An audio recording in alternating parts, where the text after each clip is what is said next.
먼저 오늘 첫 번째 특징주로는 빅텍을 또 꼽아주셨는데요. 방위산업 관련주죠. 트럼프 수혜주로 또 이야기할 수가 있겠는데요. 오늘 상한가를 기록했죠. 참 오늘 희비가 엇갈리는 테마주들이었는데요. 네. 빅텍에 대해서 자세하게 설명해 주시죠, 전문가님. 네. 일단 뭐 빅텍이라고 한다면 또 우리 대표적인 방산 관련주이지 않나 싶습니다. 네. 일단 뭐 피아 식별비 같은 그런 그 군사용 장비를 만든 기업입니다. 자, 근데 이 빅텍이 사실 이제 오늘 상한가를 기록을 했습니다. 트럼프 이제 대통령이죠. 대통령이 지속적으로 정책적인 이슈들 얘기를 했던 부분이 결국은 본인이 이제 대통령이 된다라면 앞으로 이제 뭐 우리나라뿐만 아니라 뭐 일본 그리고 여러 이제 이 국가들에게 이 국방비를 우리가 너무 많이 지출하고 있다. 특히나 한국 같은 경우는 주한미군 같은 경우 왜 50%만 내냐? 100%를 내야 된다라는 그런 발언들을 많이들 했었습니다. 자, 그만큼 이제 뭐 트럼프가 대통령이 됨으로써 좀 더 이런 방위 쪽에 있어서 아무래도 좀 초점이 맞춰지는 부분이 있다 보니까 좀 이슈로 있어서 움직였다는 부분이고요. 자, 이 빅텍이라는 종목의 그 사실 특징이 보통은 뭐 북한에 뭐 여러 가지 그런 이슈가 있을 때마다 주가가 상승 나왔던 종목입니다.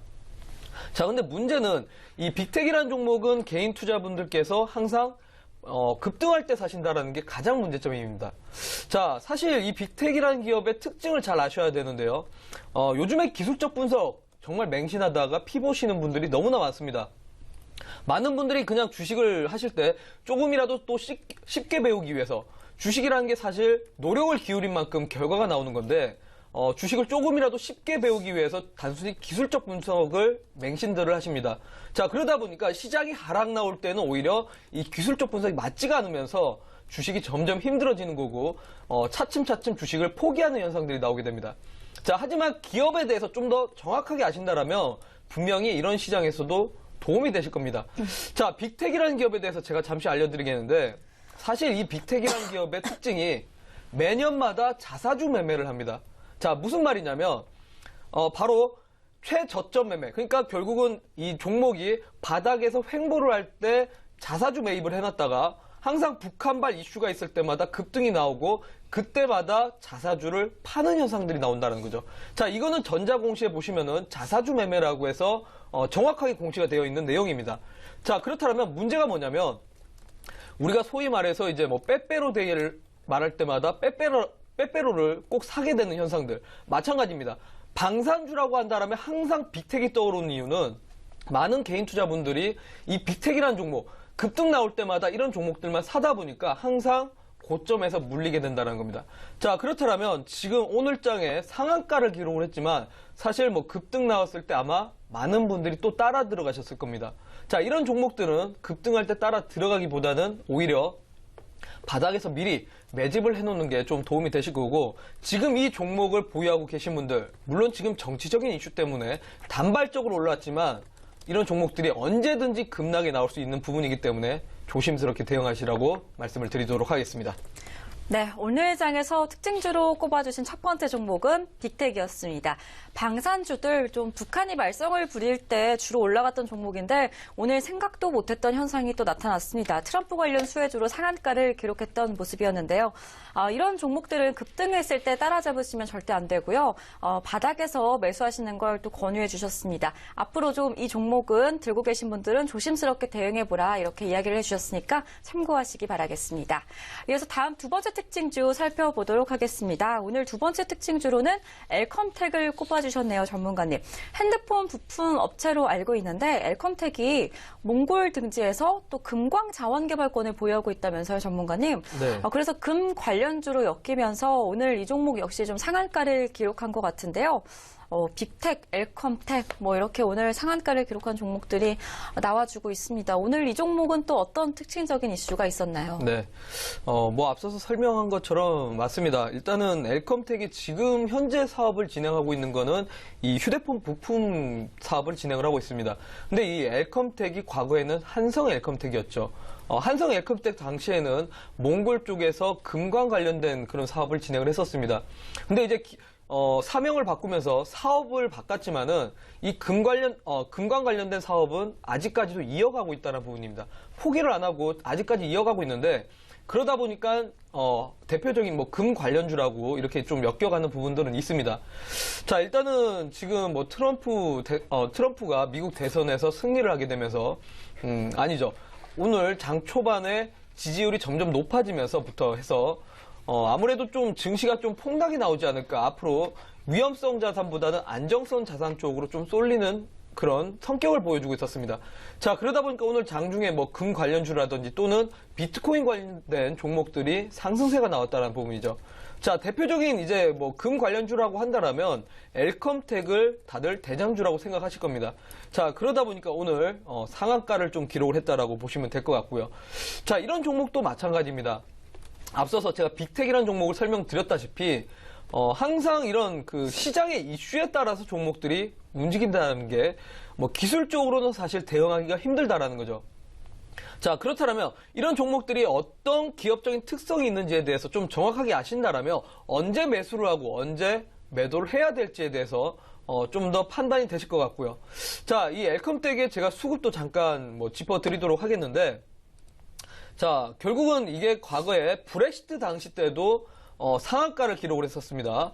자, 문제는 이런 종목들이 결국은 시장에 대한 이슈 때문에 개인들의 매수세만 집중적으로 좀 쏠리고 있다는 부분입니다. 자, 오늘 기관 외인들은 팔았습니다. 근데 개인 투자분들께서 사시면서 결국 상한가를 연출했다는 부분이고, 이런 종목들이 오히려 급락할 가능성이 더 큽니다. 자, 6월 달에도 6월 당시 브렉시트 6월 24일이었죠. 일단 기술적으로는 흐름이 끊어지다가 결국 밑에서부터 끌어올리면서 상한가를 기록을 했고, 그 다음날까지 상승폭은 열렸었습니다. 자, 근데 문제는 브렉시트가 끝나면서부터 해가지고 오히려 주가가 대부분 크게 빠졌다는 부분입니다. 자, 그렇다면 이런 종목들이 뭐 대파동이 나올 거다, 뭐 40%, 50%, 100%가 갈 가능성이 크진 않습니다. 그렇기 때문에 오늘 상한가를 기록을 했지만 좀 길게 보시기보다는 좀 보수적으로 대응하시라고 말씀을 드리도록 하겠습니다.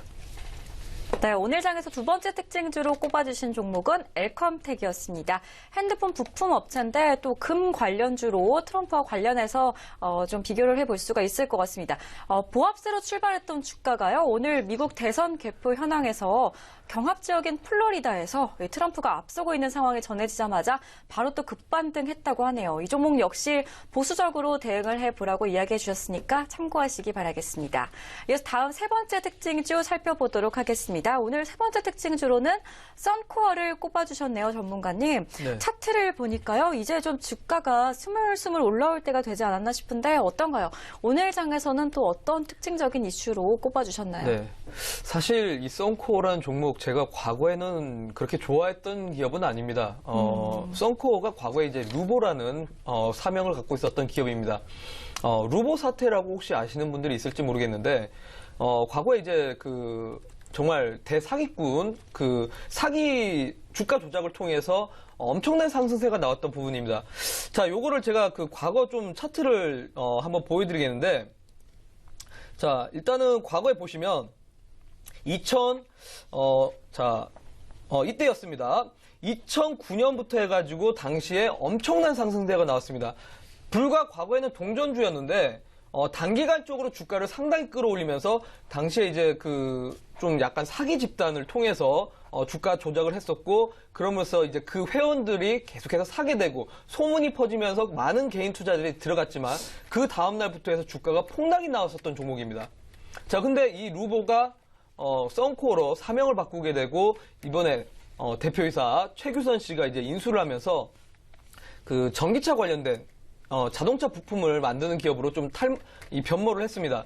자, 문제는 이제 바로 이거죠. 최규선 회장이 과거에는 바로 사우디 왕자의 약간 옆에 보좌관 형식이었고, 그러다 보니까 이번에 사우디 왕자가 방문할 때마다 방한을 할 때마다 관련주로서 이슈로 좀 부각이 되고 있다는 부분입니다. 자, 그러다 보니까 일단 기술적으로 보시면은 여러 번 그런 사우디 왕자의 방한 이슈가 있을 때마다 주가가 단발적으로는 상승세가 나왔었습니다. 근데 문제는 상승세가 나온 다음에 주가가 지속적으로 좀 하락하는 모습들이 연출됐었다는 거죠. 추세상으로 봤을 때는 계속해서 주가는 빠졌던 형태였습니다. 자, 근데 오늘 장에 정말 뭐 우리 트럼프 쇼크를 통해서 뭐 비트코인 관련주, 금 관련주 또는 방산 관련주들 빼고는 전 종목 다 하락세로 연출했는데 이상하게도 이 썬코어는 또 오늘 장에서도 좀 상승세가 연출됐었습니다. 아무래도 이번에 그 사우디 왕자의 방문을 통해서 여러 가지 이 썬코어 입장에서는 제2의 뭐 중동 사태가 좀 벌어지지 않을까, 앞으로 이런 부분에 있어서 좀 기대감이 좀 작용돼서 주가가 더 상승할 가능성이 있다라고 그런 식으로 지금 나오고 있는 것 같은데, 자, 문제는 이 종목도 마찬가지로 개인들의 연속적인 수급입니다. 자, 결국 주가를 방어하는 건 기관과 제가 외인이라고 했는데, 최근에 주가가 상승하는 요소들은 전부 다 개인들의 매수세라는 거죠. 자, 이런 종목들은 계속해서 강조를 드리지만 개인들의 매수세 같은 경우는 최근에 급등락이 계속해서 반복되는 그런 정치적인 종목들하고는 똑같습니다. 그렇다면 이런 종목 또한 역시나 갑자기 급락할 수 있기 때문에 이런 종목들은 대응하실 때 조금 짧게 대응을 하시면서 길게 막연하게 끌고 가시기보다는 조금씩이라도 수익 볼 수 있을 만한 그런 전략들로 대응하시라고 말씀을 드리도록 하겠습니다. 네, 오늘 장에서 세 번째 특징지로 꼽아주신 종목 썬코어였습니다. 오일리스 베어링 제조업체인데요. 오늘 장에서 트럼프 쇼크로 인해서 대부분의 종목들이 하락세를 기록했는데 오늘 장에서 또 유일하게 상승이 나와준 종목 중에 한 종목입니다. 사우디 칼리드 왕자 방한에 따른 강세로 오늘 6%가 넘게 상승을 하는 모습이었는데요. 앞으로 좀 짧게 긍정적으로 바라보셔도 괜찮을 것 같다고 하니까 참고하시기 바라겠습니다.